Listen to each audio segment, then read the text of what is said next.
Hi there, thanks for being here. This is an original story from Hidden Revenge Family, and it took a turn you truly didn't see coming. Let's get into it. The ballroom at Fort Liberty was loud enough to drown out most honest thoughts. Music played near the stage. Waiters moved between tables with trays of drinks, and a banner hung above the podium that read, "Congratulations, Captain Sierra Alcott. Excellence in Military Communications." My sister loved banners. They made things look official even when the truth behind them was messy. I stood near the back of the room for a moment before walking in. Nobody stopped me. Nobody asked who I was. In a place full of uniforms and medals, the fastest way to become invisible is to wear regular clothes. So that's exactly what I did. I wore a plain gray jacket, dark jeans, and my old brown military boots. The boots had seen better days. Dust from the last training range was still caught in the seams. Sierra would notice that immediately. She always did. The room was filled with young officers in dress uniforms, polished medals, perfect posture. The kind of people who still believed the military ran on clean stories and motivational speeches. At the center of it all stood Sierra. My younger sister looked exactly like the posters the recruitment office likes to print. Perfect hair, perfect smile. Her new medal hung proudly on her uniform while she held a glass of champagne like she had just won an election. Technically, the award was for outstanding achievement in military communications. In simple terms, Sierra was very good at talking about success. Actually creating it was another matter. I walked toward one of the tables near the middle of the room. Sierra noticed me almost immediately. Her eyes moved down to my boots first. Of course they did. Her smile widened. "Oh, look who finally made it," she said loudly. Several officers turned their heads. Sierra stepped toward me and wrapped one arm around my shoulder, as if we were about to take a family photo. "Everyone," she said, raising her glass slightly, "this is my sister Caitlin." A few polite nods came from the table. Sierra paused for half a second. That pause was always the warning sign. "She's going through a bit of a career transition right now." A couple people chuckled politely. Sierra continued, "Caitlin is currently doing an unpaid internship at a small consulting office." Another pause. "You know, just trying to figure things out." More laughter. This time, less polite. I stayed quiet. People often think silence means weakness. In reality, silence is usually just patience. One of the young lieutenants leaned forward with curiosity. "What kind of consulting firm?" Sierra answered before I could. "Oh, nothing military related," she said quickly. "Just paperwork stuff. Office desks, coffee runs, that sort of thing." The lieutenant nodded in that uncomfortable way people do when they realize they've asked the wrong question. Sierra looked down again at my boots. She tapped the toe of one with her polished shoe. "You still wear those?" she asked. I glanced down. "They're comfortable." That answer made Sierra laugh. "Oh, Caitlin," she said loudly, turning back to the table. "These boots are older than half the soldiers on this base." The table laughed with her. She leaned closer to me and lowered her voice slightly, but still loud enough for everyone to hear. "You could at least pretend to look professional when you come to a military event." I shrugged. I wasn't aware there was a dress code for family members. Sierra tilted her head, pretending to think. "Well, technically there isn't." Then her smile sharpened. "But there is something called standards." The table laughed again. Sierra lifted her glass. "In this family," she said confidently, "there's only one person bringing honor to the uniform." Her eyes moved directly to me. "And it's definitely not the one doing unpaid office work." More laughter. One of the captains raised his glass toward Sierra. "You're doing great work for the army," he said. She smiled like a politician hearing applause. "Thank you," she replied. Then she turned back to me. "You might want to find another table to sit at," Sierra said casually. "I wouldn't want my colleagues thinking the Alcott family is lowering its standards." A few people laughed again, though this time it sounded a little forced. Public humiliation always gets awkward after the third joke. I stood there for another second. Then I nodded. "Good idea," I said calmly. Sierra seemed pleased with herself. She took a sip of champagne and turned back to her group of officers, already continuing a story about media campaigns and strategic messaging. I stepped away from the table without saying anything else. Nobody stopped me. That's the interesting thing about rooms like this. Everyone notices embarrassment. Nobody interferes with it. I walked toward the bar on the far side of the ballroom. The bartender glanced up. "What can I get you, water?" I said. He poured it quickly and slid the glass across the counter. I thanked him and leaned one elbow on the bar, watching the room from a distance. Sierra was still at the center of attention, her laugh carried across the room again. Then I heard my name. Caitlin never really had the discipline for military work, Sierra was saying. A few officers leaned closer to listen. She always preferred safe little office jobs. Someone asked was she ever in the service. Sierra waved a hand dismissively. For a short time. But you know how some people are. She shrugged. They're just not built for pressure. Another officer chuckled. So she's unemployed now? Sierra smiled. Technically, yes. The table laughed again. I took a sip of water. Then I looked down at my phone. The screen was dark, but the small red recording timer was quietly counting upward. 6 minutes and 32 seconds. Every word Sierra had said since I walked into the room was saved. Clear audio, no interruptions, no missing pieces. I slid the phone back into my pocket and looked up again. Sierra had moved on to another topic now. People who sit behind desks all day think they understand the military, she said loudly. But real service isn't paperwork. The officers nodded in agreement. One of them said, "Absolutely." Sierra raised her glass again. To real soldiers. They all toasted. I finished the rest of my water and placed the glass back on the bar. For a moment, I watched my sister laughing under the lights, surrounded by young officers who believed every word she said. Then I checked the recording again. 8 minutes. Still running. Sometimes the most useful evidence doesn't come from secret investigations or classified files. Sometimes it comes from letting someone talk long enough to reveal exactly who they are. Before the story goes any further, I want to ask you something. Have you ever been in a room where everyone believed the loudest person was the most successful, while the quiet one standing in the corner actually knew the truth? If you've ever experienced that moment, I'd like to hear about it. Leave a comment and tell me what happened. I slipped the phone back into my pocket and watched Sierra continue entertaining her audience like the star of a recruiting commercial. People laughed, glasses clinked, cameras flashed near the stage. No one in that room had any idea how long I had been standing quietly behind my sister's success. 10 years. 10 years earlier, Sierra and I were sitting in a small office at the military academy. The walls were plain white and a colonel sat behind a desk reviewing our files. Both of us had applied for the same program, the Fighter Pilot Scholarship. It was one of the most competitive tracks in the academy. Only one slot was available that year. The colonel looked at us for a long moment. "Your test scores are both strong," he said. "But we can only select one candidate." Sierra sat up straighter immediately. She had always loved competition when she believed she would win. The colonel tapped a folder on the desk. Technically, he said, Caitlin scored slightly higher on the flight simulations. Sierra's smile disappeared for half a second. Then she looked at me. I remember exactly what her expression said. "You're not actually going to take this from me, are you?" Before anyone else could speak, I cleared my throat. "I'd like to withdraw my application," I said. The colonel blinked. "Are you sure, yes, sir?" Sierra turned toward me slowly. Her surprise lasted maybe 2 seconds. Then she smiled again. The colonel studied my file. "This is an unusual decision," he said. "You were the stronger candidate." I shrugged slightly. "I think Sierra will represent the program well." The colonel nodded once and made a note in the folder. Very well, just like that, Sierra became the future fighter pilot of the family. That same week, something else happened. Our father fell from a ladder while repairing the roof of our house. The injury wasn't fatal, but the head trauma changed things. His balance was never the same after that. Some days he struggled just to walk across the living room without holding onto furniture. My mother suddenly had 2 full-time jobs caring for him and trying to keep the house running. Someone needed to stay close to home. Sierra wasn't an option. Her training schedule was packed. Flight school, media appearances, promotional events. She was already becoming the rising star the Army liked to promote, so I stayed. At least that's what everyone believed. The truth was slightly more complicated. 3 months after I withdrew from the flight program, I received a quiet email from a department most cadets never heard about. Technical Intelligence Operations. They had noticed my performance on certain analytical tests. The message was short. "We believe you may be suitable for a specialized program. Participation requires strict confidentiality." That was the first step. The training itself lasted nearly 2 years. It wasn't glamorous, no dramatic music, no heroic speeches.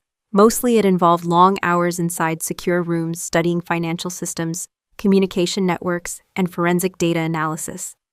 While Sierra was learning how to fly jets and speak confidently in front of cameras, I was learning how to read digital paper trails, fraud detection, operational auditing, financial tracking across military supply chains.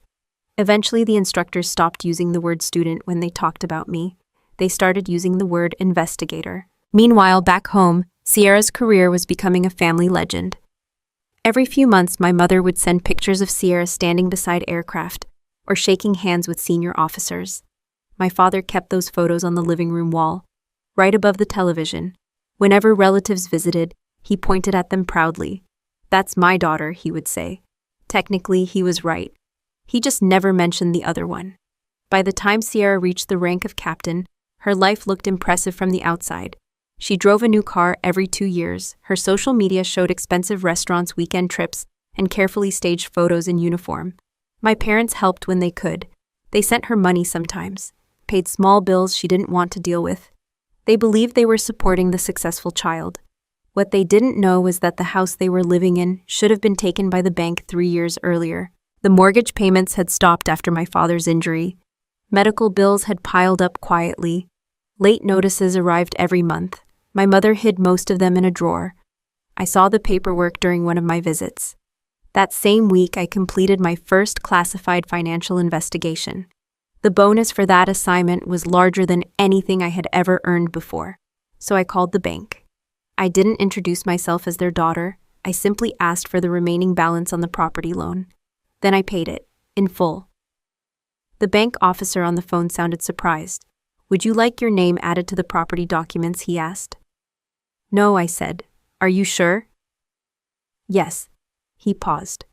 "Then how should we record the payment?" I thought about it for a moment. "Anonymous transfer," I said. The paperwork was finalized 2 weeks later. My parents celebrated the news by thanking Sierra. She didn't correct them. In fact, she told several people she had helped stabilize the family finances. I watched that conversation happen during a holiday dinner. My mother hugged Sierra proudly. "You saved the house," she said. Sierra smiled modestly. "I just did what any responsible daughter would do." I stayed quiet and passed the mashed potatoes across the table. Moments like that became normal over the next decade. Sierra built a reputation. I built case files. She stood in front of cameras. I sat inside briefing rooms reviewing financial records. She collected public praise. I collected evidence. In certain departments of the military, there is a phrase people use for investigators like me. They call us ghosts, not because we're invisible, because when we appear, it usually means someone has already made a very serious mistake. Most of the time, the people under investigation never see us coming. They only see the report when it's finished. I leaned against the bar again and glanced towards Sierra across the ballroom. She was still laughing with the same group of officers, still telling stories about leadership, still describing the importance of discipline and integrity. I checked the recording timer on my phone again. 14 minutes now, still capturing everything. 10 years is a long time to stand quietly in the background of someone else's story. But patience has a way of paying off, especially when the person who's been mocking you the loudest is also the one leaving the clearest evidence behind. I stopped the recording and slipped the phone back into my pocket. Across the ballroom, Sierra was still performing like she was hosting her own award show. Officers leaned in when she talked. A photographer snapped another picture of her medal. People like Sierra always look confident under bright lights. Paperwork looks very different under a microscope. 3 months before that party, I was sitting inside a quiet conference room at the Pentagon Annex. The room had no windows. Just a long table, a projector screen, and a folder waiting in front of me. Admiral Miller walked in carrying a cup of black coffee. He closed the door behind him and sat across from me. "Lieutenant Colonel Alcott," he said. I nodded. "Sir." He slid the folder toward me. Finance flagged something strange in the Army Communications Division. I opened the file. Several printed spreadsheets showed a pattern of spending across multiple projects. At first glance, it looked ordinary. Equipment rentals, media contracts, event production costs. But the totals didn't line up. The Admiral tapped one column with his finger. $200,000 missing, he said. "Over what period?" I asked. 8 months. That was fast. Most budget leaks take years. I flipped through the documents. "Internal accounting error?" I asked. Admiral Miller shook his head. "Finance already checked." He leaned back in the chair. "We want a forensic audit." That was my department. "Which unit?" I asked. The Admiral watched my reaction carefully. Army Strategic Communications Office. I didn't say anything yet. He turned another page in the folder. At the top of the document was the name of the commanding officer responsible for the budget, Captain Sierra Alcott. The Admiral noticed the pause. You recognize the name, he asked. Yes, sir. Family. My younger sister. Admiral Miller studied my face for a moment. If this assignment creates a conflict of interest, we can assign someone else. I closed the folder slowly. No, sir, I said. Are you sure? Yes. He nodded once. Good. Then his tone became more serious. This investigation stays quiet until we confirm what happened. Understood. And Caitlin, yes, sir. If the numbers are correct, someone inside that office has been manipulating government funds. He tapped the folder again. I want the truth, not excuses. Yes, sir. The investigation began the next morning. Most financial fraud inside the military follows simple patterns. First, there are inflated invoices. Then duplicated service contracts. Sometimes the same equipment gets rented 3 different times on paper. I started with the vendor list attached to Sierra's department budget. 3 companies appeared repeatedly: Patriot Media Solutions, Valor Event Group, Liberty Digital Consulting. At first they looked legitimate. They had websites, phone numbers, registration documents, but something felt off. The billing schedules were too neat. Every payment landed just below the threshold that triggers automatic federal review. That's not coincidence. That's planning. I ran the vendor addresses through a location verification system. 2 of the offices didn't exist. The third was a mailbox rental service in Virginia. I leaned back in my chair. That was the moment the investigation stopped being routine. Now it was personal. Over the next week, I followed the payment trails.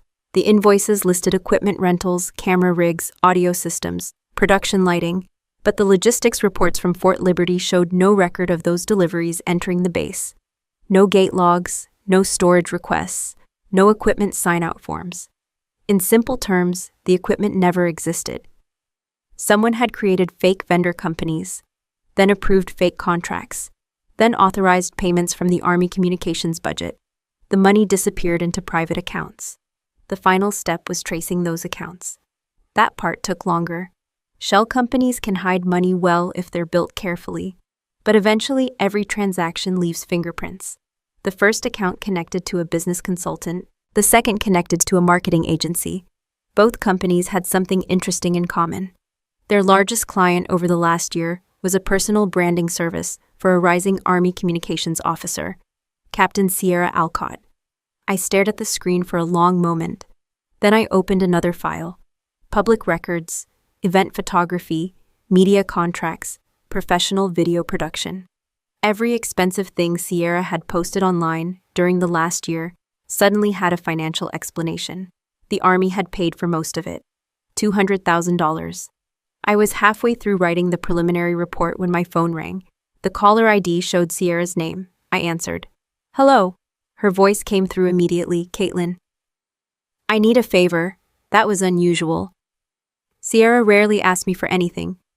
What kind of favor? I asked. I'm dealing with a paperwork issue. I didn't respond yet. She continued. It's just a small financial misunderstanding. Define small. A contractor dispute. That was the first lie. You work with consulting firms, she said. Right? Yes. I need someone to temporarily sign responsibility for a debt claim. I leaned back in my chair. How large? She hesitated. About 200,000. There it was. And why would I do that? I asked. It's temporary, Sierra said quickly. Once the accounting department fixes their mistake, the paperwork disappears. That was lie number 2. What exactly would I be signing? I asked. Just a civil liability form, meaning the debt would be legally assigned to me. Yes, but only on paper. I opened the draft report on my screen again. Every number in that file matched what she was describing. Why not handle it through your command? I asked. Silence filled the line for a few seconds. Then Sierra's voice changed, less friendly, more impatient. Because it's easier this way. For who? For both of us. I almost laughed. Explain that logic. If the investigation team looks into the budget, she said slowly, they'll assume a civilian contractor mismanaged the funds. And that contractor would be me. Yes. And you expect me to volunteer for that. You're already unemployed, she said casually. The words hung in the air, Then she added something worse. Honestly, it might even help your reputation. I closed my eyes for a second. Anything else? I asked. Her voice turned colder. Yes. What? If you don't help me with this, I'll have to explain to Mom and Dad that you refuse to support your own family. I didn't answer. Sierra continued. You know how they feel about responsibility. That was her polite way of saying something else. Then she said it directly. If you refuse, I'll make sure they cut you off completely. The line went quiet. Finally, I spoke. You want me to sign a document accepting $200,000 of debt? Yes, so you can hide missing military funds. She didn't even bother denying it. Just sign it, Caitlin. I looked at the report on my screen again. Then I opened a blank page beside it. What if I say no? I asked. Sierra sighed. Then you'll lose the only family you still have. I rested my hand on the keyboard. Then I asked one final question. Sierra, do you actually think I'm stupid enough to sign that? Her answer came quickly. I think you're desperate enough. I ended the call before Sierra could say anything else. For a few seconds, I just sat there staring at the screen in front of me. The numbers on the report hadn't changed. $200,000 was still missing, and every trail pointed back to the same office. Her office. I saved the document and closed my laptop. Some people panic when they realize they're under investigation. Sierra chose a different strategy. She tried to erase the witness. 2 days later, I drove back to the apartment building where my parents were staying. It was a small military housing complex near the edge of Fort Liberty. Nothing fancy, just concrete stairs, metal railings, and a parking lot full of government vehicles. The apartment technically belonged to me. My name was on the lease. My bank account paid the monthly housing fee. But my parents had been living there since my father's injury. It was easier for them to stay close to medical services on base. I parked my old sedan in the same spot I always used. The building looked quiet that afternoon. No music, no television noise through the walls, just the sound of wind pushing dry leaves across the pavement. When I reached the front door of the apartment, something was sitting on the floor outside. A large black trash bag. For a moment, I thought the neighbors had left garbage in the hallway. Then I saw the zipper of my old jacket sticking out of the top. I crouched down and opened the bag. Inside were my clothes, not packed neatly, just thrown in. T-shirts, a pair of jeans, a few folders, my running shoes, everything I kept in the small bedroom at the end of the hallway. The door was locked. I pulled out my phone and checked my messages. There was a new text from my mother. It had arrived 20 minutes earlier. I opened it. The message was short. Sierra explained the situation to us. She says you're unemployed and causing problems for her career. A military family cannot have a daughter wandering around without a real job. We need your room for Sierra's media studio. Don't come back until you find proper work. I read it twice. Then I looked at the trash bag again. My entire presence in that apartment had been reduced to something you leave next to a dumpster. I typed a reply. The lease is in my name. 3 dots appeared immediately. Then my mother answered. That doesn't matter. Sierra contributes more to this family than you ever have. Another message followed. Please don't make this harder than it already is. I stared at the screen for a moment. Then I put the phone away. Arguing would accomplish nothing. Sierra had already written the version of the story they believed. The unemployed older sister, the successful younger officer. It was a clean narrative.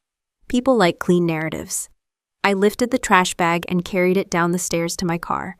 The bag wasn't very heavy. Turns out the possessions of an unemployed failure don't take up much space.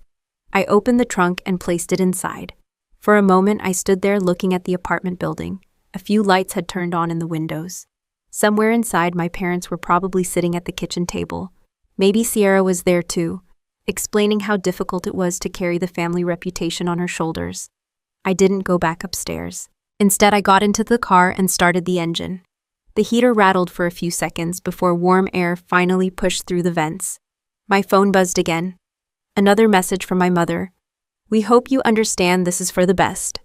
I didn't answer. Instead, I drove toward the base exit.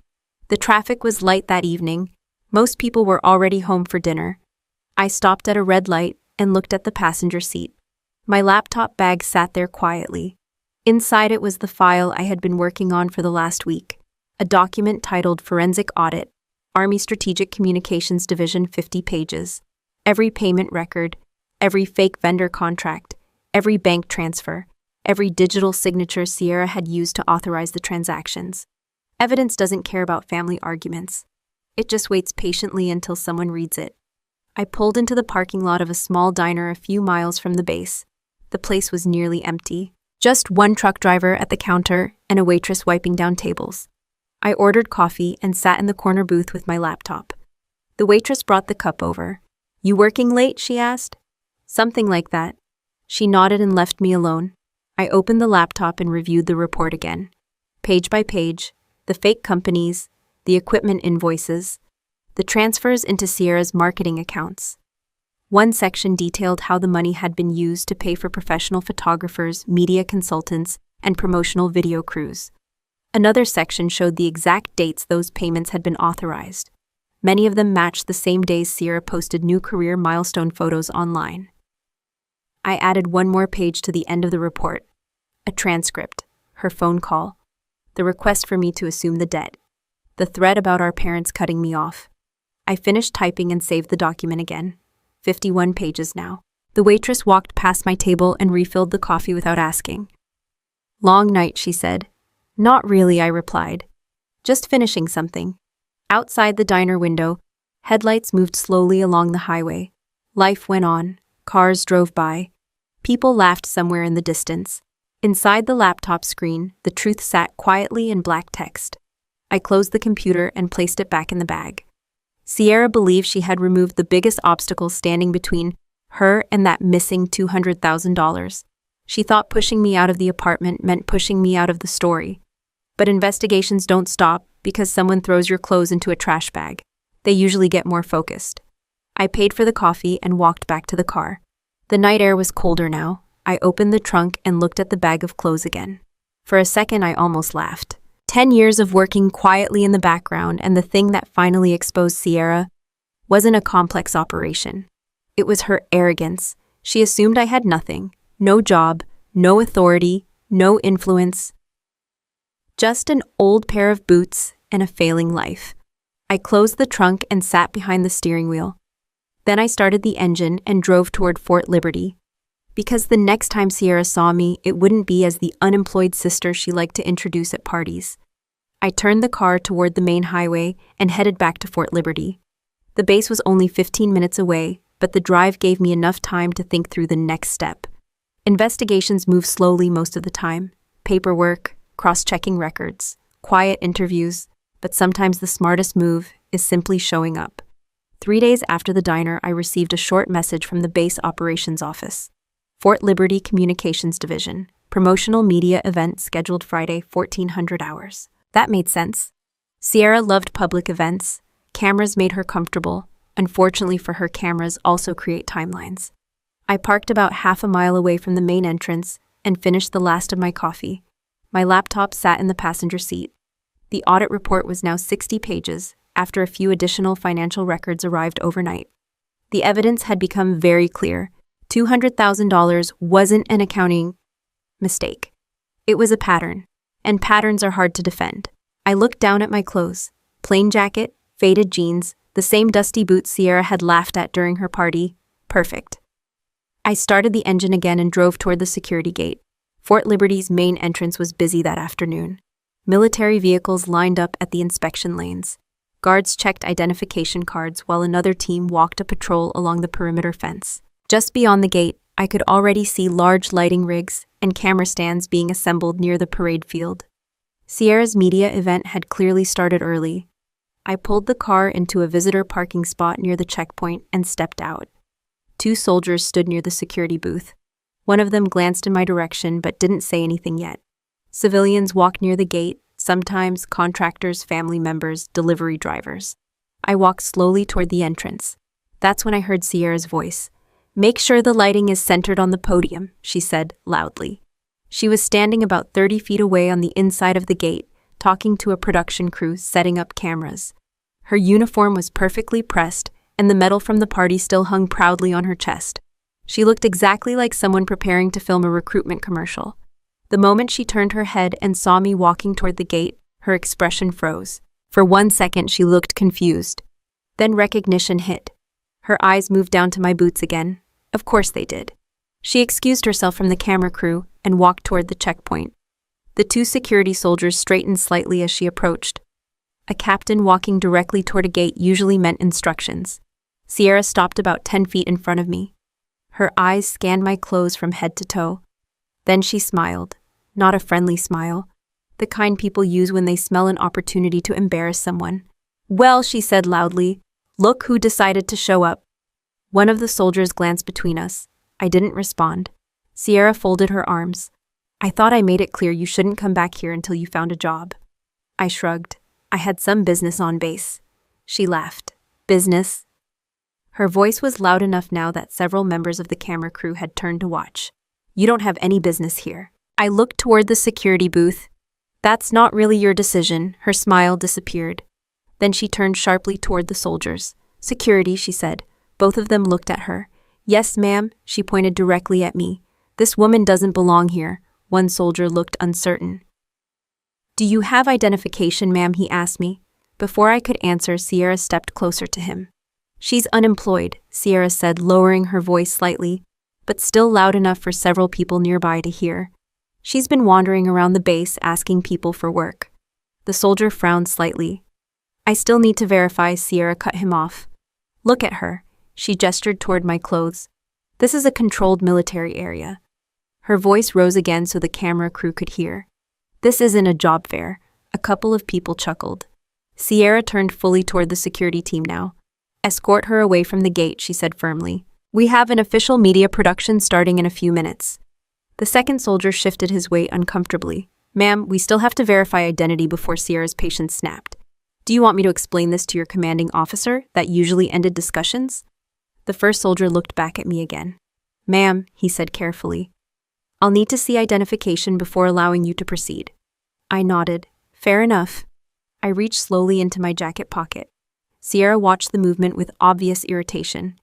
"You see," she said to the nearby crew members, "this is exactly what I've been dealing with. Some people refuse to accept reality." She turned back to the soldiers again. "Please remove her." Then she looked at me one more time and delivered the line she had clearly been saving. "Security," she said sharply. "Get this unemployed woman away from the gate." She gestured toward the road behind me. "This is a military installation." Her smile returned. "Not a place for people wandering around looking for a job." The camera crew was watching openly now. A few of the soldiers along the perimeter had stopped walking to see what the noise was about. Public humiliation always draws an audience. I slowly removed my wallet from my jacket. Sierra rolled her eyes. "Oh, please," she said. "You're really going to pretend you have clearance now?" I ignored her and opened the wallet.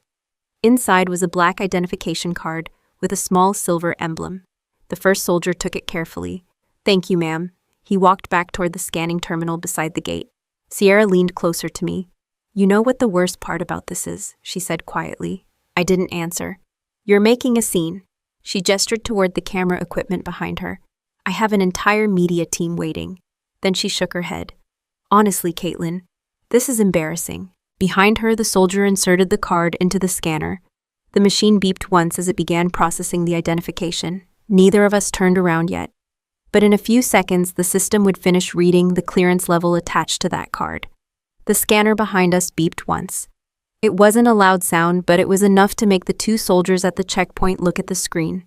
Sierra was still standing directly in front of me, arms crossed, completely confident that the next 30 seconds would end exactly the way she expected. She shook her head slowly. "You really went through the trouble of getting a fake ID," she said. I didn't answer. Behind her, the soldier studying the scanner frowned. "Sergeant," he said quietly to the man beside him, "can you take a look at this?" The second soldier stepped closer to the terminal. Both of them stared at the screen for a moment. Then one of them straightened. That was the first sign something had changed. Sierra noticed it too. "What's the delay?" she asked impatiently. The sergeant didn't answer her. Instead, he looked toward the security office beside the gate. "Captain Ramirez," he called. A man in his 40s stepped out of the office building. His uniform carried the insignia of a security team commander. "What's going on?" he asked. The sergeant pointed at the screen. "Sir, we might need a retinal verification." That sentence was unusual enough to get everyone's attention. Retinal scans weren't used for visitors. They were used for high-level clearance. Captain Ramirez walked over and glanced at the monitor. His expression changed immediately. He looked back at me, then at Sierra, then back at the screen. "Ma'am," he said to me carefully, "would you please step forward for retinal confirmation?" Sierra laughed. "You can't be serious." Captain Ramirez ignored her. He gestured toward the small scanning device mounted beside the terminal. I stepped forward and leaned toward the lens. The machine emitted a soft hum as it scanned. For a moment, nobody said anything. Then the system finished processing. The indicator light above the scanner switched on, bright green, not the standard access color. This was the highest clearance level the base security system recognized. Captain Ramirez straightened instantly. His heels clicked together. Every soldier at the checkpoint reacted the same way. The two guards by the booth snapped into attention. The patrol team along the fence turned toward us. Hands moved to the brim of their caps in perfect synchronization. The sound of boots locking into position echoed across the gate. Sierra blinked. "What?" Captain Ramirez raised his hand in a precise salute. "Welcome to Fort Liberty, Lieutenant Colonel Alcott." The words landed in the air like a hammer. For a second, nobody moved. The camera crew stopped adjusting their equipment. The soldiers held their salute. Even the wind seemed to pause. Sierra stared at me. Her face had gone completely pale. Captain Ramirez lowered his salute slightly, but kept his posture rigid. "Admiral Miller is currently waiting for you in the command briefing room, ma'am," he continued. His voice was calm and professional. "Security preparations have been completed according to your request." Behind him, the two soldiers were still standing perfectly straight. Their expressions had changed from confusion to quiet alarm. Sierra opened her mouth slightly, then closed it again. I could see the moment her brain started connecting the pieces. Retinal clearance, green level access, Lieutenant Colonel. The words didn't fit with the story she had been telling everyone for the last 10 years. She turned slowly toward the soldiers, then back to me. That's not possible," she said. Her voice sounded smaller now. Captain Ramirez spoke again. "Would you like an escort to the command building, ma'am?" I shook my head. "No escort necessary." "Yes, ma'am." He stepped aside immediately, clearing the entrance path. Sierra still hadn't moved. She was standing directly between me and the gate. Her eyes were locked on the insignia now visible on the identification card still in the sergeant's hand. Her lips parted again. You're not..." The sentence never finished. For the first time in her life, Sierra didn't seem to know what to say. Behind her, the camera crew had completely stopped working. One of them quietly lowered his camera. Another whispered something to the lighting technician. News travels fast in military environments, especially when rank appears where nobody expected it. I reached out and took my identification card back from the sergeant. "Thank you," I said. "Yes, ma'am," he replied immediately. I slipped the card into my wallet again. Sierra was still staring at me. Her breathing had become uneven. "You told everyone you were unemployed," she said quietly. I shrugged. "I never said that." "You let them believe it." "That wasn't my decision." Her hand started shaking slightly. "You can't just walk in here," and I raised an eyebrow. "Technically, I can." Captain Ramirez cleared his throat gently. "Ma'am," he said to Sierra, "I'll need to ask you to step aside." Sierra didn't move. Her eyes were still locked on me. "You've been lying," she said. I shook my head. "No." Then I glanced toward the security team still standing at attention. "You've just been talking louder than everyone else." That sentence seemed to break whatever confidence she had left. Her shoulders dropped slightly. The proud officer standing at the gate a few minutes earlier was gone. Now she looked like someone realizing a stage performance had ended too soon.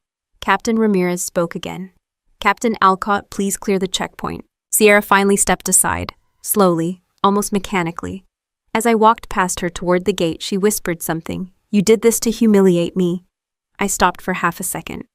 Then I turned my head slightly toward her. "No," I said calmly. "You did that part yourself." Behind us, the soldiers lowered their salutes as I passed through the gate. The parade field ahead was still full of lighting rigs and camera equipment. The media crew stood frozen, unsure whether to continue setting up or pretend none of this had happened. I walked past them without stopping. Fort Liberty's command building stood about 200 yards ahead. Inside that building, Admiral Miller was waiting, and somewhere behind me, Sierra Alcott was still standing at the gate, trying to understand how the unemployed sister she liked to introduce at parties had just been welcomed onto the base as a lieutenant colonel. I walked straight across the parade ground and into the command building. The lobby was quiet, the kind of quiet that usually means people already know something serious is happening upstairs.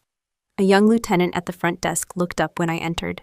Good afternoon, ma'am. Admiral Miller is expecting me. Yes, ma'am. Third floor briefing room. I thanked him and headed for the stairs.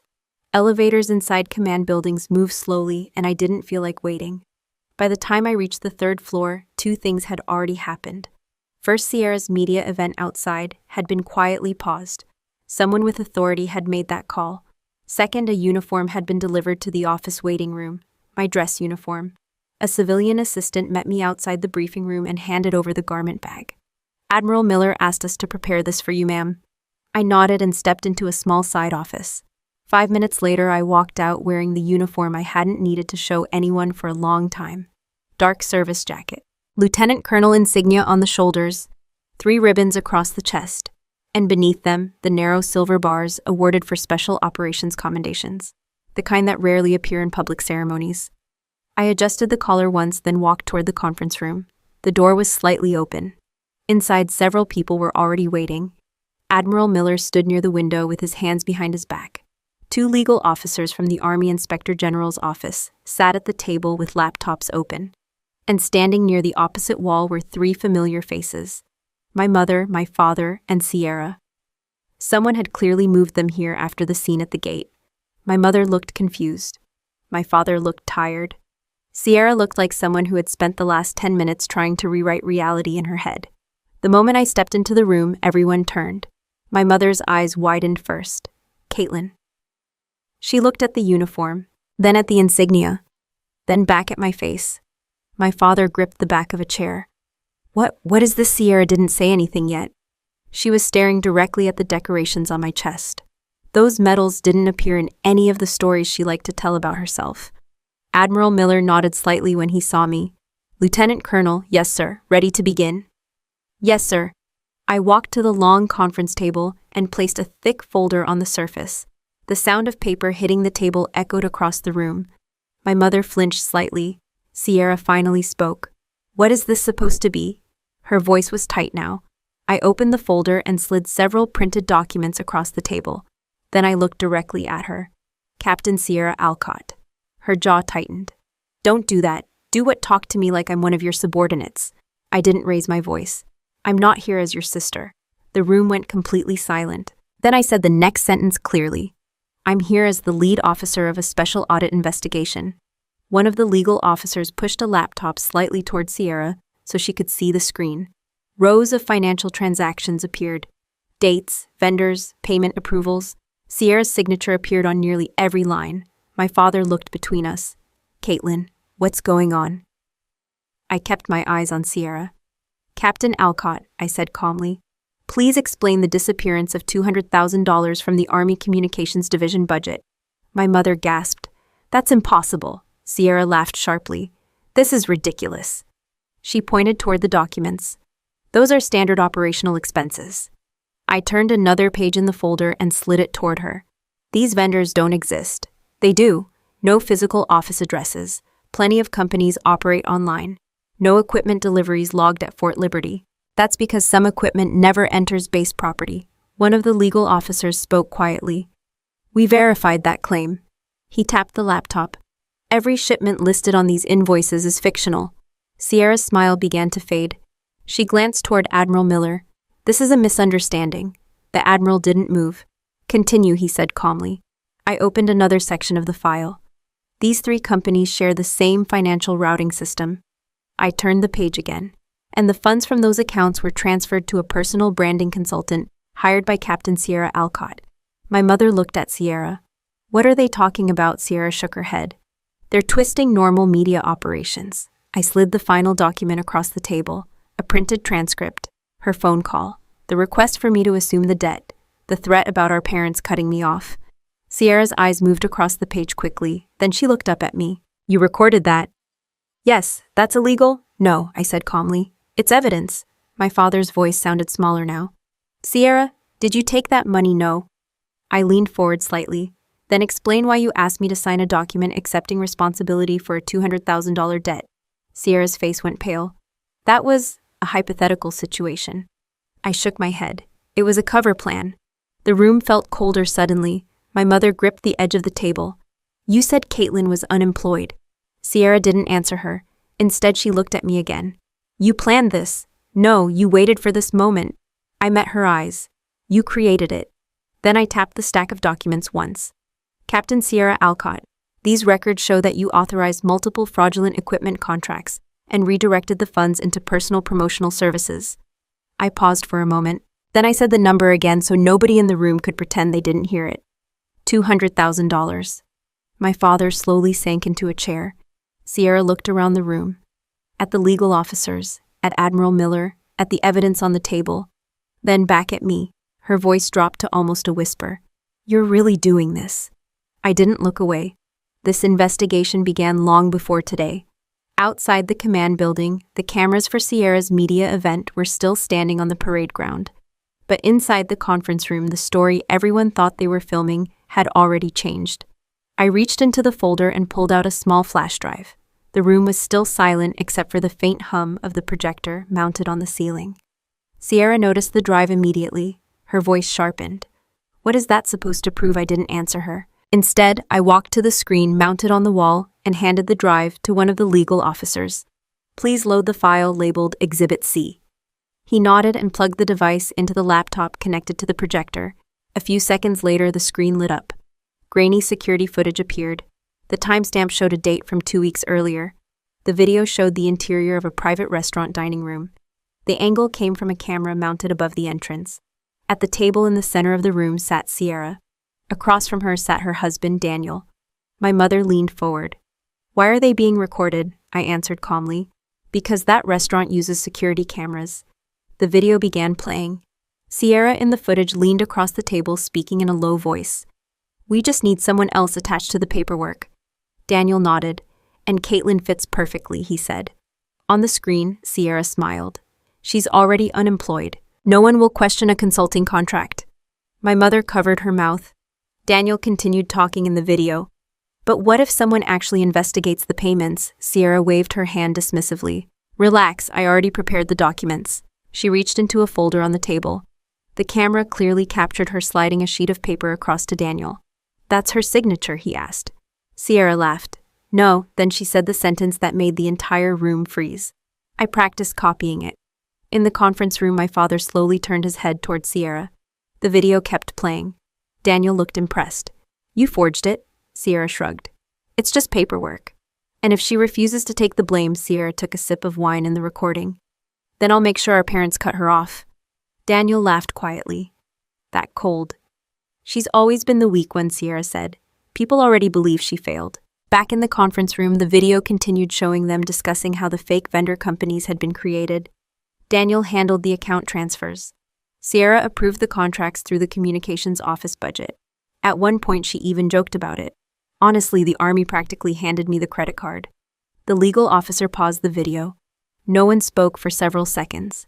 My mother slowly lowered her hands from her face. Her eyes moved from the screen to Sierra. You forged your sister's signature? Sierra's mouth opened. No words came out. My father looked down at the stack of documents on the table, then at the uniform I was wearing, then back at Sierra. His voice sounded older than I had ever heard it. Is any of this a lie? Sierra shook her head once. Then she quickly tried to recover. It's taken out of context. The legal officer spoke calmly. The financial transfers matched the timeline of that conversation. He turned the laptop toward Admiral Miller. All evidence aligns. My mother looked back at me slowly. You knew about this, yes. For how long? Long enough to verify everything. She stared at me in disbelief. But Sierra said you were unemployed. I kept my voice steady. For the last 10 years, I've been working inside the Army Inspector General's investigative unit. Her eyes widened. You... what? I continued. The mortgage on the house you live in was paid off 3 years ago. My father looked up suddenly. What? The payment came from my investigation bonus. Silence filled the room again. My mother looked like she had been hit with something invisible. You paid that? Yes. But Sierra told us she helped cover the loan. I shook my head. No, my father leaned forward slowly. Then where did Sierra's money come from? I glanced at the documents on the table. From the army. Sierra suddenly slammed her hands onto the table. This is insane, her voice cracked. You set me up, oh. You've always been jealous. That's not how financial records work. She looked at Admiral Miller. You can't destroy my career over one stupid accounting mistake. The Admiral finally spoke. This isn't an accounting mistake. Sierra's breathing became uneven. You're all just trying to humiliate me. Before anyone could respond, there was a knock on the conference room door. Admiral Miller nodded toward the entrance. Come in. The door opened. 2 members of the military police stepped inside. Both wore formal duty uniforms. One carried a folder. The other held a small case. They walked directly to the table. The lead officer spoke first. Captain Sierra Alcott. Sierra froze. Yes. He opened the folder and read from the document inside. Under the authority of the Army Criminal Investigation Division, you are hereby placed under temporary arrest, pending investigation for fraud, financial misconduct, and falsification of official documents. The words seemed to drain the color from her face. That's ridiculous, she whispered. The MP continued reading. You are to surrender your service weapon identification and rank insignia immediately. Sierra looked around the room. At my parents, at Admiral Miller, at me. No one spoke. Her knees suddenly buckled. She grabbed the edge of the table to stay upright. This can't be happening. The second MP stepped forward and placed a small evidence container on the table. Your insignia, Captain. Her hands trembled as she removed the captain bars from her uniform collar. For the first time since I had known her, Sierra looked completely lost. The MP placed the insignia into the case. Thank you. My mother whispered my name. Caitlin. I didn't turn. Across the table, Sierra was staring at me like she was seeing a stranger. Maybe she was. 10 years earlier, I had stepped away from a fighter pilot scholarship so she could become the hero of the family. Today, the truth had finally caught up with her. And this time, there were witnesses. I watched the military police escort Sierra out of the conference room. She didn't fight them. She didn't argue anymore. The confident officer who had laughed at the gate earlier that day was gone. What remained looked smaller, quieter, like someone who had finally run out of explanations. The door closed behind them. For a few seconds, nobody in the room moved. Admiral Miller collected the folder from the table and handed it to one of the legal officers. Proceed with formal charges, he said. Yes, sir. They left the room with the evidence. That left only 4 people behind. My parents, the Admiral, and me.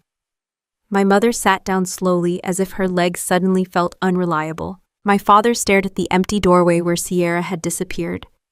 I don't understand, he said quietly. Admiral Miller looked at me once. Lieutenant Colonel, I'll leave the family conversation to you. Yes, sir. He nodded and stepped out of the room, closing the door gently behind him.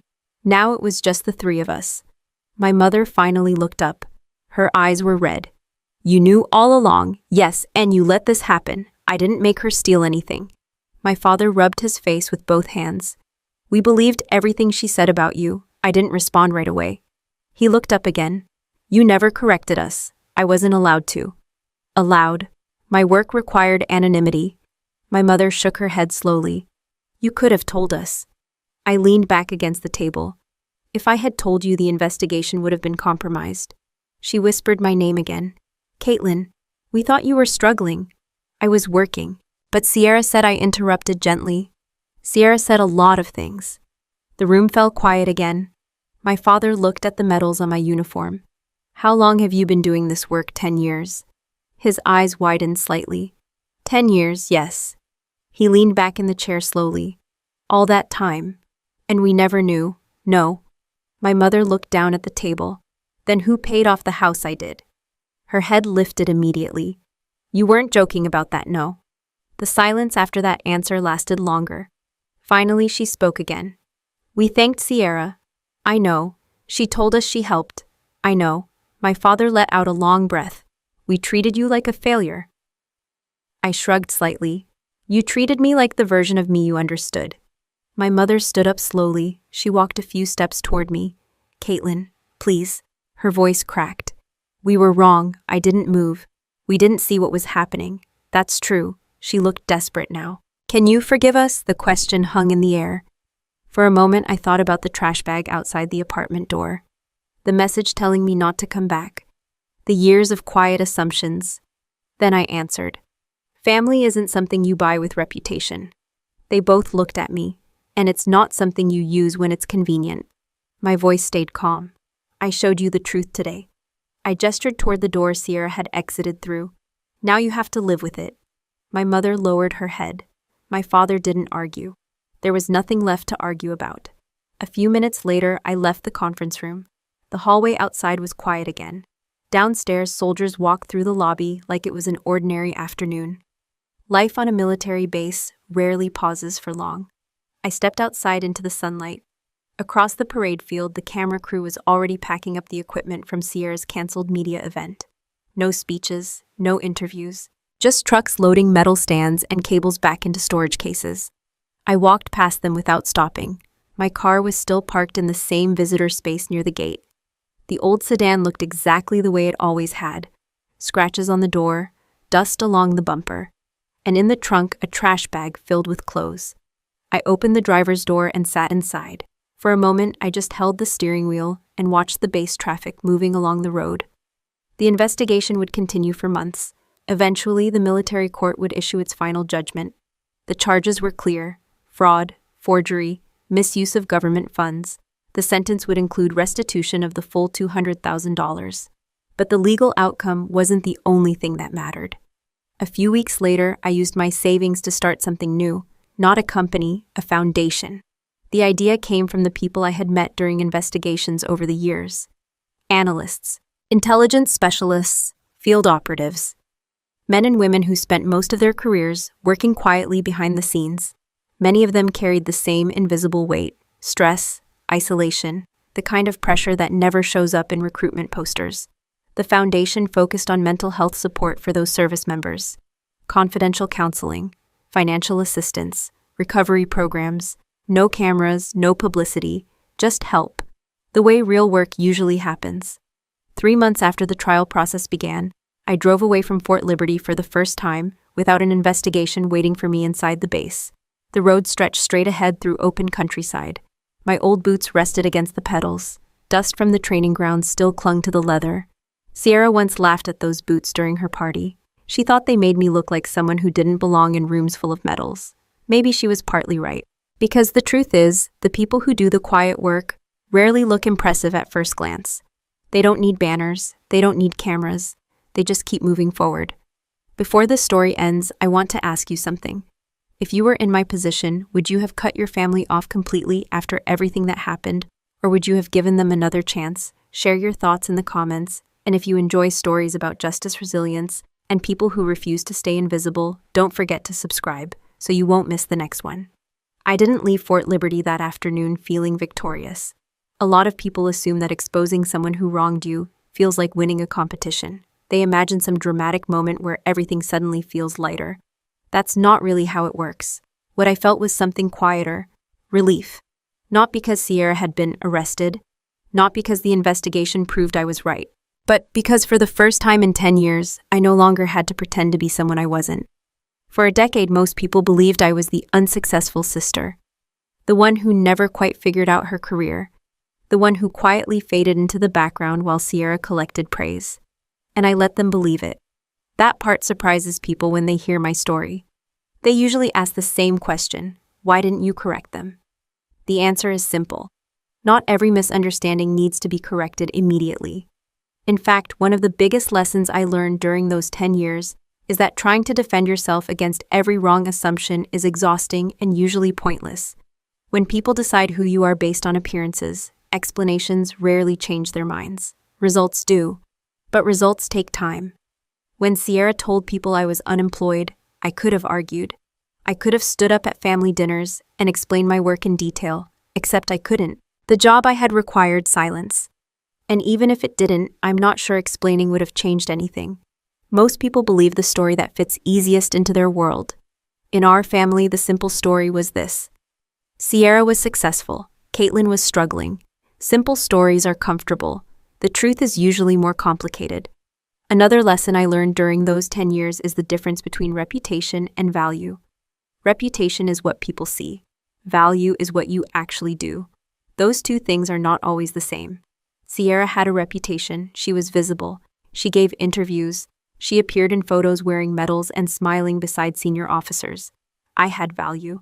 My work involved tracking fraud inside military systems, protecting operational budgets, and making sure people who abused their authority were held accountable. But you don't see that work in photographs. No one posts pictures of spreadsheets and forensic audits on social media. Quiet work rarely looks impressive, and yet most systems depend on it. One of the biggest mistakes people make today is confusing visibility with importance. Just because someone is loud doesn't mean they are right. Just because someone is quiet doesn't mean they are weak. Sometimes it simply means they are busy doing the work that actually matters. There is another lesson in this story that might be uncomfortable for some people. Families are not always fair. We like to believe that parents always recognize the truth about their children, that they see effort and character clearly. But families are made of human beings, and human beings make mistakes. Sometimes they believe the wrong person. Sometimes they reward confidence instead of integrity. Sometimes they choose the child who looks successful instead of the one who is quietly carrying responsibility. That doesn't mean your value disappears. It just means perception and reality are not always the same. For years, my parents believed Sierra was the one supporting the family. They believed that because she told them that story. And because it made sense to them. The successful officer helping the struggling sister. It sounded logical. But logic is not the same thing as truth. The truth was that the mortgage on their home had been paid off by the bonus from my first major investigation. The truth was that many of the resources Sierra used to build her image were paid for with money she had no right to spend. The truth simply took longer to appear. And that leads to another lesson I want to share with you. Time has a way of revealing things. Not always quickly, not always dramatically, but consistently. If someone builds their reputation on honesty and work time strengthens it. If someone builds their reputation on shortcuts and manipulation, time eventually exposes it. You don't always have to rush that process. Patience is a powerful strategy. Another mistake people make when they feel underestimated is trying to prove their worth too early. I understand the urge. When someone calls you a failure, you want to correct them immediately. But reacting emotionally often creates more problems than it solves. Sometimes the strongest move you can make is continuing to build something quietly while others underestimate you. Underestimation can actually be an advantage. People reveal their true character when they believe you have no power. That's exactly what happened with Sierra. She spoke openly about things she should never have said. She made plans she thought no one would challenge. She assumed the person she mocked was harmless. And that assumption created the evidence that eventually exposed everything. So if there is one thing I would tell anyone watching this who feels overlooked or underestimated, it would be this. Your value is not determined by how quickly others recognize it. Real work often happens out of sight. Real character develops when nobody is watching. And sometimes the people who appear to be losing are simply playing a much longer game. 10 years ago, most people thought I had stepped away from opportunity. They thought I had taken the easy road. But the truth was, I had chosen a different kind of responsibility. Not glamorous, not public, but meaningful. And meaning lasts longer than applause. So if you ever find yourself in a room where everyone believes the loudest person is the most successful one, remember something important. Noise is not proof of value. Sometimes the person standing quietly in the corner is the one who understands the entire situation better than anyone else in the room. And when the truth finally arrives, it rarely needs to raise its voice. I've had a lot of people ask me the same question since everything happened. Usually it comes a few weeks after they hear the full story. They lean forward a little and ask, almost like they're expecting a dramatic answer. So, did it feel good? What they mean is simple. Did it feel good to watch Sierra fall? Did it feel good to finally prove everyone wrong? Did it feel good to see justice happen? The honest answer is probably not what people expect. Justice doesn't feel the way movies make it look. There's no dramatic music, no slow motion moment where everything suddenly feels perfect. Real justice is quieter than that. What I felt when the investigation ended wasn't excitement. It was closure. Closure is different from revenge. Revenge is about hurting someone who hurt you. Closure is about removing something that no longer belongs in your life. When Sierra was taken away by the military police, I didn't feel triumph. What I felt was something closer to calm. Because the truth had finally replaced the story people believed for years. And once the truth arrives, a lot of noise disappears. Another thing people misunderstand about justice is the idea that it fixes everything. It doesn't. Sierra's arrest didn't magically repair my relationship with my parents. It didn't erase 10 years of misunderstanding. And it didn't suddenly make our family situation simple. Justice doesn't rebuild relationships. It just removes the lies that were holding them together. Sometimes that leaves people with uncomfortable choices. My parents had to face something difficult after the investigation ended. They had spent years believing the wrong version of events. That realization is painful for anyone. For a while, they tried to apologize repeatedly. They called, they wrote messages, they asked if we could start over. And eventually, I realized something important. Forgiveness doesn't mean pretending nothing happened. A lot of people confuse those two things. They think forgiving someone means you return to the exact same relationship you had before. That's not always healthy. Forgiveness can simply mean you stop carrying anger with you, but you still keep clear boundaries. That's what I chose to do. I forgave my parents. But our relationship had to change. Trust doesn't rebuild overnight. It rebuilds slowly through actions. And sometimes the most respectful thing you can do for a relationship is give it the space it needs to grow again. People also ask me another question. What happened to Sierra? The legal process took several months. Military courts move carefully when financial crimes are involved. The final judgment required her to repay the full amount of the stolen funds, $200,000. Her career in the Army ended the moment the charges were confirmed. For someone who built her identity around reputation and image, that was probably the hardest part. But what happened to Sierra isn't actually the most important part of the story. What mattered more was what happened afterward. After the investigation ended, I had a choice. I could have continued working in the same investigative role. The position paid well. It offered influence and authority, and after the case became known internally, several departments offered me higher positions. But during those 10 years of investigative work, I had noticed something that bothered me. The people doing the quietest jobs in the military often carried the heaviest stress. Intelligence analysts, investigators, technical specialists, people who worked in rooms without windows solving problems no one else saw. Many of them struggled with something that rarely appeared in official reports: isolation, pressure, burnout. They were expected to remain invisible, and sometimes that invisibility followed them home. That's why I decided to start the foundation I mentioned earlier.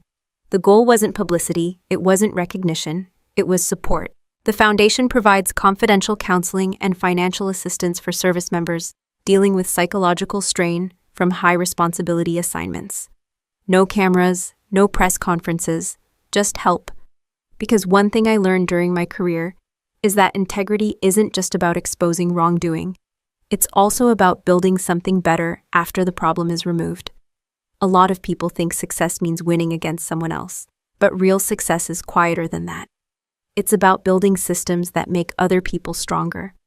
Looking back now, I realize something interesting. If Sierra had never underestimated me, none of this might have happened.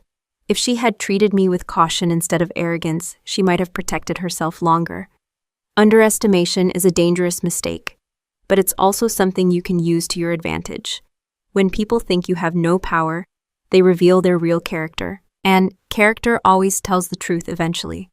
Before we finish the story, I want to leave you with 3 simple pieces of advice. First, don't let unfair treatment define your future. Someone else's opinion about you is not a permanent label. Second, protect your integrity even when no one is watching. It might feel invisible in the moment, but integrity compounds over time. And third, if you ever succeed in proving someone wrong, use that moment to build something meaningful. Winning arguments is temporary. Building something that helps others lasts longer. There's a saying I heard many years ago during training: character is what you do when nobody is watching. For 10 years, very few people were watching me. But those 10 years shaped who I became. And in the end, that mattered more than any medal or title. Now I'd like to hear from you. If you were in my position, would you have completely cut your family out of your life after everything that happened? Or would you have given them another chance to rebuild trust? Share your thoughts in the comments. And if stories like this remind you that integrity still matters, don't forget to subscribe so you won't miss the next one. Final note: this story is a work of fiction, but the valuable lessons we discuss are entirely real and continue to happen to many people every day. If this style isn't for you, that's perfectly okay. Please feel free to look for other content that better suits your needs.